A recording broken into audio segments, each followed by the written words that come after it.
Barbara Walters died. You know, she was an interesting personality journalist.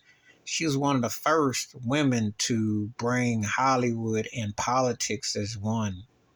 Um, she has some real interesting interviews over the years with Richard Pryor, and I saw her with Michael Jackson and Gaddafi and different people. She also had a racial episode where she said the N word and Sherry Shepherd got in her grill.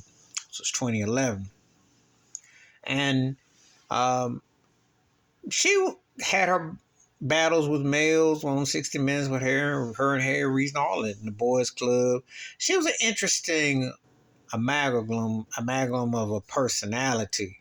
Because on one hand, she broke barriers being a woman, dealing with the boys club. On the other hand, she had a way of saying certain things that would kind of like rub you. She was almost like a female version of Howard Cosell in a way, you know.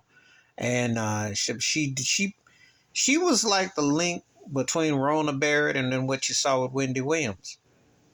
And then when a lot more females transitioned to doing that kind of conversation, what you see what Oprah did to Gayle King, to Katie Couric, to a lot. She was the one who did the nudge that door. So she's always been one of those kind of people that she kind of had this icy coldness, but yet she got through. And so it was kind of interesting, you know, it was kind of like how do how you cipher it where you go down. So she passed away at age 93, and she was an interesting, complex woman, to say the least. You know, there's some things that fly, some didn't. You know, I watched the interviews back in the day. I still think that Richard Pryor one was one of the most trip out interviews I ever saw. You know, and she always held her own. You know, she had that kind of smug, that edge to her, but it worked for her. You know, it's a lost art. It's a different era of journalism because, like I said before, there's a lot more women doing it and a lot more involved.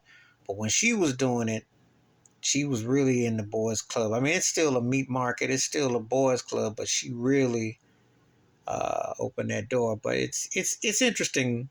It's a very complex nature that I have with her. You know. So anyway, please give me your thoughts and takes about the passing of Barbara Walters, where you stood with her, the pros and cons. Please hit like, subscribe, welcome thoughts and comments, and I do respond. Thank you. Wash your hands. Keep your mind clear. Watch out for another, and please share this video if you want to. And she left a lasting impact. Can be divisive. Depends on where you stand with her. All right, I'm out.